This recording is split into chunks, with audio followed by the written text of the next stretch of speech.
अल्हम्दुलिल्लाह रब्बिल आलमीन वस्सलातु वस्सलामु अला सय्यिदिल अंबिया वल मुरसलीन अम्मा बाद अऊज़ु बिल्लाहि मिनश शैतानिर रजीम बिस्मिल्लाहिर रहमानिर रहीम जाअल हक़्क़ु व ज़हक़ल बातिल इन्नल बातिला कान ज़हूक़ा सदक़ल्लाहुल अज़ीम। वक़ाल रसूलुल्लाह सल्लल्लाहु अलैहि वसल्लम इन्नल्लाह अज़्ज़ व जल्ल यबअसु लिहादिहिल उम्मति अला रअसि कुल्लि मिअतिन मन युजद्दिदु लहा दीनहा रवाहु अबू दाऊद।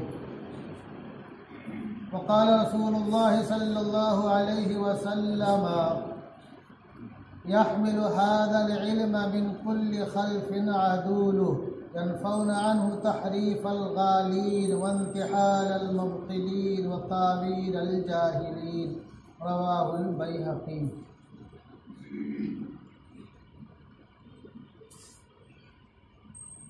दाराओ सिकंदर से वो मर्दे फ़कीर औला, दाराओ सिकंदर से वो मर्दे फ़कीर औला, हो जिसकी फ़कीरी में बूए असदुल्लाही, आईने जवां मर्दा हक़ गोई व बेबाकी, अल्लाह के शेरों को आती रही रूबाही।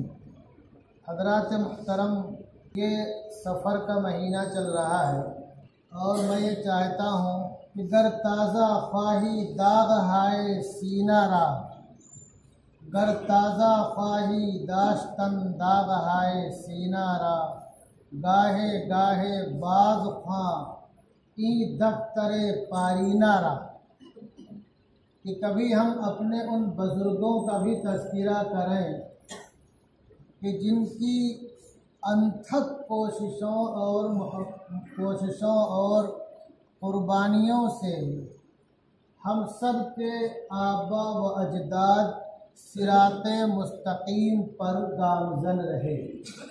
मैं चाहता हूँ कि इसी सफ़र के महीने में 28 तारीख़ 1034 हिजरी को शम्सुल मशाइख़ आफ्ताब अहले यकीन हज़रत शेख अहमद फ़ारूक़ी सरहिंदी अल-मारूफ़ व मुजद्दिद अल-फ़सानी ताबल्लाहु सराहु व जअल जन्नत मसवाह ने दाई अजल को लब्बैक कहा, तो हज़रत के कुर्बानियों के ताल्लुक़ से कुछ बातें अब हज़रात के सामने आ जाएँ। तारीख़ तो सबको मालूम है कि सहाबा किराम की मुक़द्दस जमात ने कम अज़ कम 25 हज़रात ने बर्रे सग़ीर में अपना मुबारक कदम रखा और फिर मोहम्मद बिन कासिम की आमद, मोहम्मद बिन कासिम से पहले उस्मान अस-सक़फ़ी का अपने बिरादरान को थाना और भरूच तक भेजना और उसके बाद दरवेशों और फ़कीरों का इस धरती और सरजमीन को अपना मस्कन बना करके लोगों तक अल्लाह का पैगाम पहुँचाना और उनको जनाब रसूलुल्लाह सल्लल्लाहु अलैहि वसल्लम की गुलामी में लाना। और दूसरा मकसद उन दरवेशों और फ़कीरों का कि जिन लोगों ने जनाब रसूलुल्लाह सल्लल्लाहु अलैहि वसल्लम की उम्मत में होने का कलमा पढ़ करके दावा कर लिया, उनको इस्लाम पर बाकी रखना बहुत बड़ा काम। खानकाह के दरवेशों, गुदरी नशीनों, फ़कीरों ने यह काम किया और फिर सिकंदर इस्लाम की आमद बर्रे सग़ीर में और उसके बाद फतेह का सेहरा किसी और के साथ, फिर उसके बाद लोग आते रहे जाते रहे। मुगल का आना, बाबर की मौत और हुमायूं का शेर शाह सूरी से शिकस्त खा करके ईरान चले जाना, तहमासप बादशाह के दरबार में रहना और क्या क्या बहुत सी बातें तफसीर है। फिर बाद में उसका आना और तख्त व ताज का मालिक बन जाना, के बाद उसके बेटे का निहायत ही कम उम्री में इतनी अजीम सल्तनत के तख्त और ताज का वारिस होना। उसके बाद जो हालात हुए हैं, अगर हम तारीख पढ़ेंगे तो हमको मालूम पड़ेगा। एक बड़ी कुर्बानी कलमा पहुंचाना, दूसरी बड़ी कुर्बानी जिन लोगों के कुलूब जो है कलमे तज्जिबा से मुनव्वर हो चुके हैं उनको बाकी रखना। बड़ी और अनथक जिद्दोजहद कि अपने वक्त के अजीम ताकत से टकरा जाना और बर्रे सगीर के लाख और करोड़ मुसलमानों को मुर्तद होने से बचा लेना। मैं अर्ज कर दूं, हुमायूं ने अपने अकीदे से इनहराफ नहीं किया, लेकिन ईरान में जो कुछ मुद्दत तक रहा असरात जरूर कबूल किया। कुछ मुअर्रिखीन ने लिखा वहां जो बीज पड़ी थी वो पौधा जो है समर आवर कब हुआ? अकबर के जमाने में, और वो भी अकबर की इब्तिदाई जमाने में नहीं। अकबर जब तकरीबन 30 साल की उम्र को क्रॉस कर रहा था, 25 से आगे जा रहा था, उस वक्त जो है वो वो बीज बार आवर हुई और एक तूफान खड़ा हो गया पूरे बर्रे सगीर में। अकबर का दरबार मजहबी पेशवाओं का अखाड़ा बन गया, यहां तक कि अकबर वो मजाहिब जो कि बर्रे सगीर में ना आशना थे, जिनको लोग जानते नहीं थे, उन मजाहिब के पेशवाओं के पास जहां उनकी सल्तनतें थी वहां अपने कासिद और एलची भेजा कि आप ये किताबें भेजिए और अपने नुमाइंदे भेजिए ताकि हमें भी कुछ उन्स पैदा हो और अच्छी बातों को हम अपनाएं। और एक वक्त ऐसा आया, एक मोड़ ऐसा आया कि अकबर ने अपने दरबारी पर गौर करना। ये हर जमाने की बात है कि जहां उलमाए हक होते हैं वहां उलमाए सू होते हैं। जहां अल्लाह वाले होते हैं जो फटी पुरानी गुदड़ी में और हफ्तों महीनों फाका करके अल्लाह की दीन की खिदमत को अपना नसबुल ऐन समझते हैं, वहां ऐसे भी जुब्बो दस्तार वाले होते हैं जिनका मतबह नजर फकत दुनिया होती है। यही वजह है कि ऐसे लोगों के मरने के बाद उनके आबाई कब्रस्तानों में बहुत भारी भारी बक्से निकलते हैं हीरे जवाहिरात के। खैर और शर हमेशा से रहा है। एक मोड़ आया, मैंने मोड़ इसलिए कहा ये सब बातें चल रही थी। अब मौलाना अब्दुल रहीम मथुरा वाले ने अब कुछ सामान इकट्ठा किया, ज्यादा सामान मस्जिद की तामीर के लिए। रातों रात उसको एक शख्स ने उठाया और अपना इबादत खाना तामीर कर लिया। और जब उससे लोग मुतालबा किया उन्होंने, तो उसने उन्हीं को गाली गलौज नहीं किया, बल्कि आकाए नामदार सरवरे कायनात अहमद मुस्तफा मोहम्मद मुस्तफा सल्लल्लाहु अलैहि वसल्लम की शान में भी बहुत ही घिनौनी और बेबाकाना गुस्ताखी की। रहीम मथुरा वाले ने यह मुकद्दमा उस वक्त सदर सुदूर शेख अब्दुल नबी के पास पहुंचाया, मुराफा मुकद्दमा। चूंकि शातिमे रसूल की सजा अगर इख्तिदार हासिल हो तो गर्दन मारने के अलावा उससे नीचे कुछ नहीं है। उन्होंने फैसला सुना दिया। अब वो है ना, लम्हों ने खता की थी सदियों ने सजा पाई। हमारे बहुत से भाई से बहुत गिरफ्तार है नौजवान, कॉलेज में पढ़ते, पता नहीं कहाँ रहते हैं, पता नहीं किसको ले आते हैं, बाद में नस्लें खराब हो जाती है। बोलते मौलाना को दुआ कीजिए हमारे बच्चे संभल जाए, कम से कम मस्जिद में आने वाले बन जाए। चूंकि अकबर को यह भूत सवार था कि तमाम लोगों से ससुराली रिश्ते कायम कर लो तो अपनी सल्तनत के पाए मजबूत रहेंगे, कोई उसकी चोले हिला न पाएगा। इस फैसले को मनसूख कराने के लिए उसकी एक रानी ने बहुत ही कोशिश की। कोशिश के मौके से मुल्ला मुबारक को मौका मिल गया जो पक्का दुनियादार था, बहुत बासलाहियत था। ध्यान रखो, दुनिया में अगर कभी कोई गुमराही फैलती है तो हमाशमा के जरिए नहीं फैलेगी, जो बासलाहियत होगा, काबिल होगा, उसी के जरिए फैलेगी। वही उल्टे सीधे दलाल को जामा पहना करके हुस्न खूबसूरती का तुम्हारे सामने पेश करेगा। तो उसने एक महजरनामा तैयार किया और महजरनामा जो है वो उसका खुलासा इस जुमले से आप समझ सकते हैं। उसका उन्वान समझ लीजिए, उसी साहिबे ज़मा का वक्त आ गया कि हिंदू मुस्लिम के 72 फिरकों के इख्तिलाफ को मिटाने वाला होगा और वो बादशाह की ज़ाते कुदसी है। ज़ाते कुद्स जिसकी बादशाह की ही ज़ात है। और उसमें जो दफात थे, मैं अर्ज कर दूं कि हमारे जो भाई पढ़ना चाहते हैं, अबू हसन अली मियां नदवी रहमतुल्लाह रहमतुम वासिया की किताब है तारीख़ दावत व अज़ीमत, 5 जिल्दों में है और उनकी जितनी किताबें हैं दुनिया की तकरीबन तमाम जबानों में लोगों ने उसका तर्जुमा किया है। आप हिंदी में पढ़ना चाहें, अंग्रेजी पढ़ना चाहें, फारसी पढ़ना चाहें, उर्दू पढ़ना चाहें, मिल जाएगी। जिल्द नंबर 4 में ये पूरी तफसील आपको मिलेगी, उसका जरूर मुताला कीजिए। उसमें क्या सबसे पहले आतिश परस्ती, आफ्ताब परस्ती। आतिश परस्त कौन होते? जरतश्त पारसी और आफ्ताब परस्त के तातारी। गंगा जल की कदर कीमत, तस्वीर कशी, इबादत के औकात की तब्दीली, सजदे ताज़ीमी, बैत व इरशाद, आदाब मुलाकात और हिजरी तारीख से उसको तनफ्फुर, गैर इस्लामी त्योहार को मनाना और ईदैन को मनसूख करना, ज़कात को रोक देना और हिंदुओं के ताल्लुक से कहना कि ये मुवहिद हैं और गोश्तखोरी से मना करना और खिंजीर को हलाल करार देना। एक साहब ने तो कौल नकल किया कि किसी ने उसको कहा, या अय्युहल अकबर ला तज़बहिल बकर, ला तज़बहिल बकर व इन तज़बहिल बकर व मावाकुमुस सकर। मैं इसका तर्जुमा नहीं करूंगा, उलमा से पूछ लेना।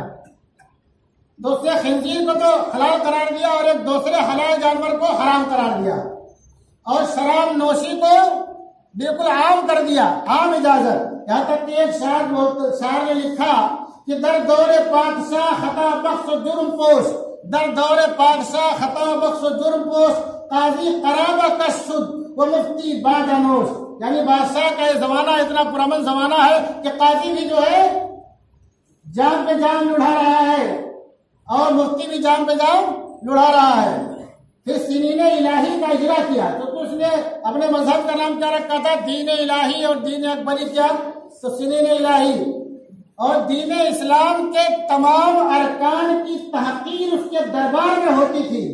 इसरा और मेराज का उसने इनकार किया, मजाक उड़ाया और मकाम नबुव्वत की यहानत शामिल थी उसके दफात में। और रसूलुल्लाह सल्लल्लाहु अलैहि वसल्लम के नामों से वहशत और नमाज की इजाजत नहीं थी और अरकान इस्लाम का हर मौके पर वो मजाक उड़ाता। बैठ के एक वाकया नकल कर दो, मैं दरबार में मुनाजरे भी करवाता था। बड़े बड़े दूसरे मज़ाहिब के बड़े बड़े पेशवा आते थे। एक वाकया उसी में से है जिसको अली मियां साहब रहमतुल्लाह ने नकल किया अपनी किताब तारीख़ दावत व अज़ीमत के चहारों में, कि एक बहुत बड़ा जो है पादरी था, मुनाजरे के लिए आया। मुनाजरा जारी था क्योंकि बात लोग चर्ब जबान होते हैं, सामने वाला चर्ब जबान नहीं है, तो जो चर्ब जबान है वही मालूम रहेगा। आखिरकार एक शख्स ने एक मजजूब कुतुबुद्दीन को बुला लिया, कहा इनसे मुनाजरा करो। कहा बोलो, पहुंचे वो, कहा ठीक है अब हमसे तुम्हारा मुनाजरा होगा। मुनाजरा की खाली एक ही शक्ल है कि हक पर कौन है, आग जलाई जाए और हम तुम दोनों आग में छलांग लगा दे। जो जिंदा बच गया उसका मजहब हक है। तो पादरी ने कहना ऐसा नहीं होगा, ऐसा नहीं होगा, ये तो खुदा का इम्तिहान लेना होगा। पादरी ने कह करके राह फरार इख्तियार की। यानी मुनाजरा यहाँ तक पहुंचा हुआ था कि सुबह शाम हर घड़ी मुनाजरे ही की नौबत रहा करती थी, आपस में एक दूसरे के ताक़ुब में रहते थे। तो ये हालत थी अकबर के जमाने में। उसके बाद अकबर ने जो है महजरनामा तैयार करवाया तो उसकी उम्र कुल 38 साल थी। कुल 38 साल थी। 900 ये महजरनामा जो है 987 हिजरी में तैयार हुआ है और 963 में यह तख्त पे बैठा है। तो इसकी हुकूमत 50 साल तक रही है। गर्जे की इसने बर्रे सगीर के बड़े बड़े इलाकों में अपने नुमाइंदे भेज दिए जो दीन इलाही की तबलीग करते रहें और लोगों को मुर्तद बनाते रहें। मुजद्दिद साहब उसी जमाने में जब ये तख्त ताज में बैठता है तो उसी के आसपास एक शख्सियत का ज़ुहूर होता है कि विलादत होती है 14 शव्वाल 971 हिजरी को। ये 63 में तख्त पर बैठा है, 71 में।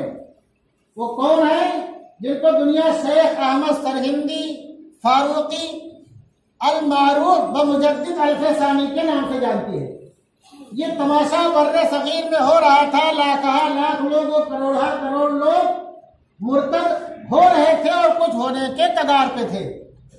तो अल्लाह तबारक व तआला ने एक मर्द अजीम और जलील पे भेजा। वो कौन है? मुजद्दिद अल्फसानी। क्योंकि जनाब रसूलुल्लाह सल्लल्लाहु अलैहि वसल्लम का फरमान है, ये अबू दाऊद किताबुल मलाहिम और बाबू मा युज़कर फी क़र्निल मियाँ के तहत हदीस मज़कूर है कि अल्लाह के बारे में इरशाद फरमाते हैं, इन्नल्लाह अज़्ज़ा व जल्ला यबअसु लिहाज़िहिल उम्मति अला रासी कुल्लि मियातिन मा युजद्दिदु लहा दीनहा। कि अल्लाह तबारक व तआला हर कर्न और हर 100 साल पे किसी ऐसे शख्स को तैयार कर देगा, भेज देगा जो उसके दीन की तजदीद करेगा। तजदीद से मुराद ये है जो लोगों ने कतर ब्योत कर रखी है, जो लोगों ने तहरीफ कर रखी है, जो लोगों ने इस तरह पर्दासियां कर रखी हैं, जो लोगों ने मनगढ़ंत बातों को इस्लाम में शामिल कर रखा है, वो उन सबका सफाया करेगा। और रासे कुल्ली मियाँ से ये मतलब है कि हर 100 साल के शुरू ही में नवाब सिद्दीक हसन खान भोपाली की किताब है हुज्जतुल किरामा, उन्होंने इस हदीस की तफसील में बहुत अच्छी बात लिखी कि सदी के शुरू में आना जरूरी नहीं है, बीच में आखिर में कभी भी मुजद्दिद आ सकता है। गर्जे की ये दुनिया मुजद्दिद से खाली नहीं रहेगी, मुजद्दिद से खाली नहीं रहेगी। तो जब अकबर के दीन बेजारी और अकबर का इर्तिदाद के लोगों को तबलीग करना ये बिल्कुल आम हो गया और करोड़ लोग इस्लाम के हल्के से खारिज होने लगे। तो अल्लाह तबारक व तआला ने जनाब रसूलुल्लाह सल्लल्लाहु अलैहि वसल्लम के इस फरमान के मुताबिक एक शख्स को इस दुनिया में भेजा जिसको लोग शेख अहमद सरहिंदी फारूकी मुजद्दिद अल्फसानी के नाम से जानते हैं। हजरत ने जो है कोशिश शुरू कर दी, होते करते अकबर दुनिया से रुखसत हो गया और जहांगीर तख्त-ओ-ताज का मालिक हो गया। जब जहांगीर तख्त-ओ-ताज का मालिक हुआ तो जहांगीर का मिशन अकबर की तरह नहीं था। कौन किस मजहब पे है क्या उससे कोई मतलब नहीं था। वो तो बस बाबर अपने दादा के मजहब पे था कि बाबर बाइश कोश की आलम दोबारा नेश। जहांगीर ने खुद लिखा है कि एक शेर शराब और आधे शेर गोश्त के बदले मलका ने मुझ पे कब्जा जमा रखा है, नूरजहां ने। यानी इतना मस्त रहा करता था, उसकी जिंदगी शुरू में ऐसे ही थी। लेकिन अब चूंकि मुजद्दिद साहब को इस्लाह करनी थी तो उसके जो सरदार थे, जो अमायदीन सल्तनत थे, उन लोगों से आपने राब्ता कर रखा था खुतूत के जरिए। वो सब आपके करीब आ रहे थे। तो जो उलमाए सू दरबार में थे उनको ये बात अच्छी न लगी। उन्होंने जहांगीर के कान भरने शुरू कर दिए कि ये शख्स जो है इस तरह से है और तुम्हारे तख्त-ओ-ताज पे बगावत करके कब्जा कर लेगा या बगावत करा देगा वगैरह वगैरह। तो उसने मुजद्दिद साहब को बुलवा भेजा।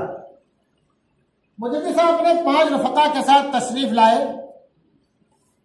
और शाहजहां मुजद्दिद साहब का मोतक़िद था, जहांगीर का बेटा। तो उसने हजरत से कहलवाया और बड़े बड़े मुफ्तियान कराम को भेजा कि हजरत से बोल दो सजदे ताज़ीमी कर लें तो आगे मैं सब संभाल लूंगा। और हजरत को बोलो सजदे ताज़ीमी जायज़ है ऐसे हालात में जहां जान का खतरा हो। जब शाहजहां के नुमाइंदे शहजादा का वली है था, नुमाइंदे पहुंचे तो हजरत ने कहा तुम अपने फतावे और मसाइल अपने पास रखो। ऐसे मौके पर सजदे ताज़ीमी करना जायज है तो ना कर, सजदे ताज़ीमी करना रुखसत है तो ना करना अजीमत है, और अजीमत अफजल है रुखसत के मुकाबले में सजदे ताज़ीमी नहीं करूंगा। तो उसके यहाँ ऐसे अंदाज से उसका बैठका बनवाया गया कि जहां वो अंदर कभी जाए तो झुक करके जाए। तो हजरत समझ गए कि मुझे ये चाहता है कि मैं झुक करके आऊं, अगर सजदे ताज़ीमी ना भी करूं तो लोग समझे कि मुझे जो झुक करके आया है, सजदा करते हुए आया है। तो हजरत ने ऐसे बैठ करके अपने टांग को आगे कर लिया और ऐसे घिसल करके आगे गए। आपका कदम और आपका जूता जहांगीर के चेहरे के सामने था। फिर भी जहांगीर समझ न पाया, कुछ बातें की मामला खत्म हो गया, लेकिन उसके दरबारी उलमाए सुद ने उसको समझाया कि ये इतना गुस्ताख और बेअदब है कि इसने जो है तुम्हारे चेहरे के सामने, तुम्हारे सामने अपना जूता किया है आते हुए, और सजदे ताज़ीमी भी नहीं किया। तो जहांगीर ने पूछा सजदे ताज़ीमी के ताल्लुक से क्यों नहीं किया? तो हजरत ने कहा, मुझसे बजुज खुदा के किसी के हुजूर में, मुझसे बजुज खुदा के किसी के हुजूर में अपना सरे नियाज झुकाया न जाएगा। आखिरकार जहांगीर ने कैद करवा दिया और ग्वालियर में कैद थे। फिर बाद में क्योंकि जहांगीर के जो मोतमिदीन थे, मुजद्दिद साहब उन सबसे बराबर रास्ते में थे और तकरीबन उन लोगों की इस्लाह हो चुकी थी और सब चाहते थे कि अकबर का जो जमाना था उसके दीन इलाही था और जो सजदे ताज़ीमी, जो खुराफात है, जो बातिल बातें हैं, फसाद की बातें और बिगाड़ की बातें, जो शरीयत के खिलाफ बातें, सब खत्म हो जाए। यहाँ तक कि अब्दुर्रहीम खाना जो कि कमांडर इन चीफ थे, वो ग्वालियर के किले में हजरत से मुलाकात के लिए गए और कहा कि अगर आप इजाजत है तो मार्शल लगा दूं मैं। मतलब कि फौज हमारे हाथ में है, जहांगीर को तख्त से उतार दिया जाएगा और आपको तख्त का मालिक बना दिया जाएगा। तो हजरत ने कहा नहीं, मुझे इख्तिदार नहीं चाहिए और मैं फसाद भी नहीं चाहता हूं, मैं खाली इस्लाह चाहता हूं। बेशक होते करते जहांगीर की भी इस्लाह हो गई, जहांगीर की भी इस्लाह हो गई और बर्रे सगीर में जो करोड़ लोग अकबर के मुबल्लिगीन और नुमाइंदों के जरिए की वजह से दीन से मुनहरिफ हो गए थे या होने वाले थे, वो सब फिर से सच्चे पक्के मुसलमान बन गए, सच्चे पक्के मुसलमान बन गए। इसी को अल्लामा इकबाल ने कहा जब वो मुजद्दिद साहब के मजार में गए कि हाजिर हुआ मैं शेख मुजद्दिद की लहद पर, वो खाक की है ज़ेर फलक मतले अनवार, उस खाक के जर्रों से शर्मिंदा है सितारे, इस खाक में पोशीदा है वो साहिब असरार। गर्दन न झुकी जिसकी जहांगीर के आगे, गर्दन न झुकी जिसकी जहांगीर के आगे, जिसके नफ्स गरम से है गर्मी हरार। वो हिंद में सरमाए मिल्लत का निगहबां, वो हिंद में सरमाए मिल्लत का निगहबां, अल्लाह ने बरवक्त किया जिसको खबरदार। यानी हिंदुस्तान में बर्रे सगीर में जिन्होंने मिल्लत की हिफाजत की और अपनी जान की परवाह नहीं की, वो कौन थे? मुजद्दिद अल-फसानी रहमतुल्लाह थे। और अबुल कलाम आजाद की ज़बान में, अबुल कलाम आजाद ने उनकी किताब है तज़किरा, उसकी बहुत मोटी किताब है, उसको पढ़ना चाहिए। सफा नंबर 263 पर मुजद्दिद साहब का तज़किरा है। उन्होंने कहा कि उस वक्त बहुत से मशाइख थे, बहुत से दरवेश थे, बहुत से उलमाए हक थे, लेकिन अपनी दरवेश अपनी खानकाहों से और उलमा अपने मसनद तदरीस से और मुबल्लिगीन अपने हल्के इरादत से और सज्जादगान अपने हल्के सज्जादी से बाहर नहीं निकलना चाहते थे। अगर ये हिम्मत और जुर्रत किसी ने की तो फारूकी खून ने की, फारूकी खून ने की। और वो कौन थे? मुजद्दिद अल-फसानी थे, जिन्होंने जान की परवाह नहीं की और भरपूर कोशिश करते रहे, यहाँ तक कि वो अकबर की जिसका जमाना एक नए दीन के पनपने का, बढ़ने का जमाना है, मुसलमानों की जिंदगी तंग कर देने का जमाना है, उसी का जब पल पोता तख्त और ताज का मालिक होता है, जिसके बारे में एक शख्स कहता है कि बर्रे सगीर को ऐसा तख्त और ताज का वारिस मिला जो बैक वक्त सुल्तान सलाहुद्दीन अय्यूबी और नासिरुद्दीन महमूद की तमाम खूबियों का मालिक था। वो कौन था? औरंगजेब आलमगीर। यानी जहां एक दूसरे मजहब की बुनियाद पड़ रही थी, मुजद्दिद साहब की कोशिशों से, मुजद्दिद साहब की और ऐसी कोशिश कि जिसमें खून खराबा नहीं, लड़ाई नहीं, मार कटाई नहीं, एक दूसरे से कोई इख्तिलाफ नहीं, एक दूसरे से मेल जोल बाकी रखते हुए इतनी कोशिश आपने की कि आगे चल करके उसी खानवादे में जो शख्स पैदा होता है वो बहुत सी खूबियों का हामिल होता है, दीन का दाई होता है, मुबल्लिग होता है, पासबां होता है और मुसलमानों की इज्जत और हुर्मत का ख्याल करने वाला होता है। ये क्या थी? ये मुजद्दिद साहब की कोशिश थी, उनकी मेहनत थी। तो हमें ये चाहिए कि हम अपने असलाफ और उन बुजुर्गों को कभी कभी याद कर लिया करें, जिनकी कुर्बानियों से हमारे चेहरों पर दाढ़ियां सजी हैं, हमारे सरों पर टोपियां बाकी हैं और हमारे बदनों पर जुब्बो दस्तार बाकी है, जिनकी कोशिशों से वो हमारे असलाफ और हमारी नस्ल इस्लाम पर बाकी हैं और इंशाअल्लाह बाकी रहेंगी। मैं फिर अर्ज कर दूं, बर्रे सगीर में 3 मरहला है। एक मरहला तो वो है जब मोहम्मद बिन कासिम आए और उससे पहले सहाबे किराम आए। दूसरा मरहला वो है जब बर्रे सगीर को अपने मुबारक कदम से एक दरवेश मनुष्य फकीर ख्वाजा मोइनुद्दीन चिश्ती अजमेरी रहमतुल्लाह रहमतुल वासिया ने अपने मुबारक कदम से शर बख्शा और यहाँ के लोगों को इस्लाम पर बाकी रखने के लिए बर्रे सगीर के चप्पे चप्पे में अपने दुआत मुबल्लिगीन और खुलफा को खानकाह काम करके बिठा दिया। फिर तीसरा मरहला आता है अकबर के जमाने का। उस वक्त जो इल्हाद और बेदीनी फैल रही थी, उसके सामने अगर कोई सद्दे सिकंदरी बन के खड़ा हुआ है तो मुजद्दिद अल-बसारी रहमतुल्लाह अलैह है। फिर चौथा मरहला आता है जब अंग्रेजों का इख्तियार होता है और मुसलमानों के मदारिस को और मसाजिद पर बुलडोजर चलाया जाता है। ऐसे वक्त में जो शख्स सीना सिपर होता है और सबसे पहले मैदान में आता है, दुनिया उसको शाह अब्दुल अजीज मुहद्दिद देहलवी के नाम से जानती है। अल्लाह तबारक व तआला हमें और हमारी नस्लों को अपने असलाफ की कुर्बानियों को याद रखने वाला बनाए और हमें हमारी नस्लों में अपने असलाफ जैसा जज्बा यानी सिद्दीक की सदाकत, जुरात व हिम्मत और फारूक की अदल व शुजाअत और उस्मान गनी की हिल्म और बुर्दबारी और अली की बहादुरी हमें और हमारी नस्लों में अल्लाह तबारक व तआला पैदा फरमाए। वमा अलैना इल्लल बलाग।